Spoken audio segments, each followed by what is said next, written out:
quais documentos devem ser levados para uma audiência de custódia. Eu vou te explicar tudo ao longo desse vídeo, até para que você entenda não somente quais documentos o advogado precisa levar, mas por que disso? O que isso tem a ver com os pedidos que devem ser feitos na audiência de custódia? Eu sou Cristiane Dupré, advogo na área criminal, sou sócia do escritório do Prepessoa, Advogados Associados, e além disso dirijo o IDPB, Instituto de Direito Penal Brasileiro, onde nós temos vários treinamentos para advogados, inclusive de prática na advocacia criminal, e também presto consultoria para advogados em casos concretos. Bem, vamos lá. Na audiência de custódia, o objetivo é a liberdade do cliente. Portanto, quando o advogado ele vai para a audiência de custódia, geralmente no dia seguinte em que o cliente foi preso, e na maioria desses casos a audiência de custódia é realizada em casos de prisão em flagrante, porque alguém está cometendo uma infração penal, acabou de cometer, foi perseguida logo após, foi encontrada logo depois, ou seja, aquelas hipóteses de prisão em flagrante que estão no Código de Processo Penal. E em até 24 horas é realizada uma audiência. Nessa audiência, o juiz vai decidir basicamente se vai manter aquela prisão, convertendo aquela prisão em uma prisão preventiva, já que a prisão em flagrante ela não se prolonga no tempo, ou se vai relaxar a prisão por ela ser ilegal, ou se vai conceder liberdade provisória, porque a prisão é legal, mas não existem os requisitos para que ele decrete a prisão preventiva. E, portanto, quando o advogado ele vai para uma audiência de custódia, primeiramente ele tem que estar muito bem preparado, ele tem que ser um especialista em realizar audiência de custódia, porque quando ele fala alguma coisa, quando ele fundamenta para requerer a liberdade do cliente, logicamente, ele precisa trazer a comprovação disso. Ele precisa demonstrar, por exemplo, por que não tem requisito para decretar uma prisão preventiva.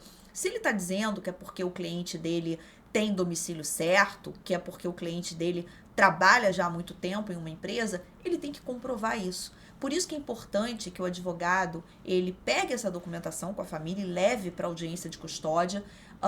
Comprovante de trabalho. Não trabalha com carteira assinada, não tem problema, leva declaração de emprego, declaração assinada pelo dono da empresa, pelo supervisor, pelo gerente, dizendo qual cargo que ele ocupa, quanto tempo que ele trabalha, qual é a postura dele, se ele costuma faltar, se ele é pontual, se ele cumpre com as suas obrigações, comprovante de residência. Aí muitas pessoas, inclusive, tirando essa dúvida, ou durante as aulas, ou me perguntando, poxa, mas o meu cliente, ele mora em um local que não tem um comprovante de residência formal. Também não tem problema. Pode ser uma declaração da associação de moradores, isso geralmente o familiar, ele tem como conseguir na hora, ele vai até a associação de moradores do local e consegue essa declaração.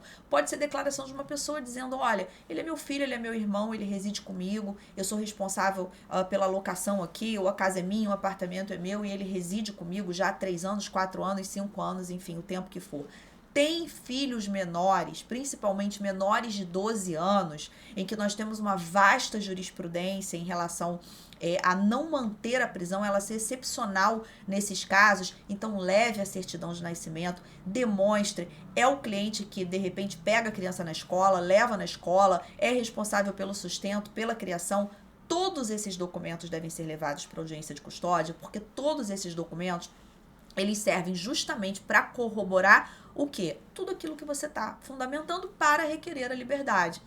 Se a prisão ela é uma prisão ilegal, o advogado ele vai requerer o relaxamento de prisão, porém ele deve também levar esses documentos pelo seguinte: o juiz até pode relaxar aquela prisão em flagrante por considerar que ela foi ilegal, mas nada impede que seja decretada a prisão preventiva. O Ministério Público, inclusive, pode requerer a decretação da prisão preventiva e, inclusive, nós tivemos recentemente um julgado que entendeu que, ainda que o Ministério Público venha requerer uma cautelar diversa, o juiz poderia decretar a prisão preventiva. Então, olha a gravidade disso.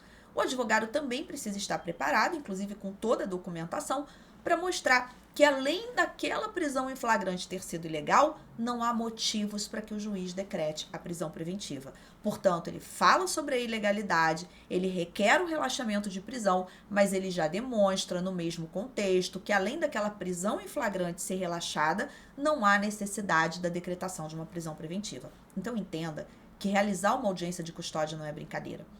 Quem contrata, por exemplo, um advogado para realizar uma audiência de custódia, precisa contratar um advogado experiente. Um advogado que saiba o que vai levar, que sabe muito bem o que vai fazer, o que vai pedir, que esteja preparado para enfrentar, para trazer à tona mais de um pedido na audiência de custódia, para trazer boas fundamentações, que entenda, sobretudo, o objetivo da audiência de custódia. Não é um local para se discutir mérito, não é um local para se falar acerca de pena, é um local para se trazer as argumentações relacionadas a conseguir aquela liberdade e pedir corretamente essa liberdade. Seja essa liberdade um relaxamento de prisão, seja essa liberdade uma liberdade provisória, seja o pedido de uma cautelar não prisional. Muitas vezes isso parece estranho, né? Mas como é que eu vou pedir uma monitoração eletrônica para o meu cliente? Mas olha, qualquer coisa é melhor que prisão. Qualquer outra cautelar prevista no artigo 319 do CPP é melhor que a cautelar prisional. Prisão é sempre uma exceção. Portanto, perceba que essa experiência que o advogado ele passa a ter faz muita diferença na realização da audiência de custódia. Por isso que a audiência de custódia deve ser realizada por um especialista na área.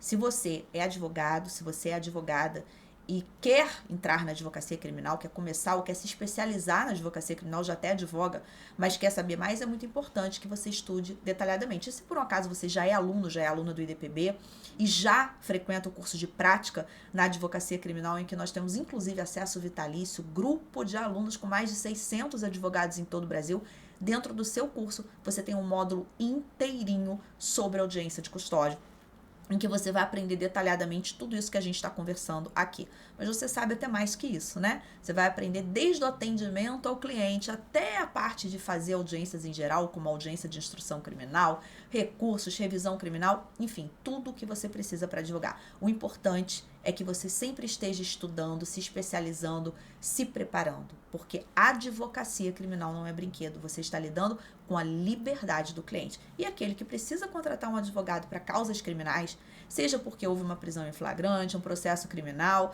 seja porque foi vítima de um crime, nesses casos o advogado também tem uma função muito importante, seja para acompanhar a vítima até a delegacia, seja num caso de ação penal privada, para apresentar a queixa-crime. Sempre procure um advogado que seja especialista na área, ou seja, que atue na advocacia criminal, que tenha experiência na advocacia criminal. São muitos detalhes, são muitas particularidades, são muitos procedimentos distintos. Nós temos procedimentos especiais, por exemplo.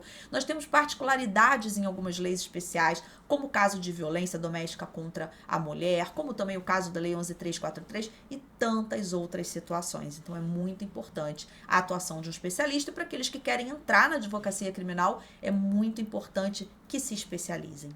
Quando você é um generalista, quando você faz de tudo, geralmente no início é assim, mas o ideal é que você procure nichar, que você procure se especializar, você não consegue, inclusive, tempo. Lógico, nós temos um limite de tempo no nosso dia para estudar e para se aperfeiçoar em tudo. Então, é só quando você escolhe uma determinada área que você consegue fazer isso. E quando nós falamos em advocacia criminal, ou até mesmo num nicho mais específico dentro da advocacia criminal, como se tornar um advogado audiencista, por exemplo, ou se tornar um advogado especialista em execução penal, ou se tornar um advogado especialista em violência doméstica. Cada nicho que você escolhe, você precisa estudar a fundo para que você seja um dos melhores naquilo. E com isso você possa ser reconhecido como uma autoridade naquela área, como alguém que de fato tem experiência, como alguém que vai passar segurança para o cliente. Depois, dá uma olhadinha nos links que eu deixei aqui abaixo do vídeo para você conhecer melhor o meu trabalho, conhecer o escritório, se você quiser, conhecer o IDPB, onde nós temos o curso de prática na advocacia criminal e alguns outros. E venha fazer parte também, né? Porque, inclusive, no site do IDPB você também tem muito conteúdo gratuito. E aqui no meu canal, aproveita e já se inscreve, tem vídeos diários em direito penal, execução penal, processo penal e aulas ao vivo todas as terças-feiras, às 19 horas. Eu espero que você tenha gostado desse vídeo, que ele tenha te trazido informações importantes. Eu vou deixar um link também de um manual que você pode baixar sobre audiência de custódia, também está aqui abaixo desse vídeo. Até o nosso próximo conteúdo.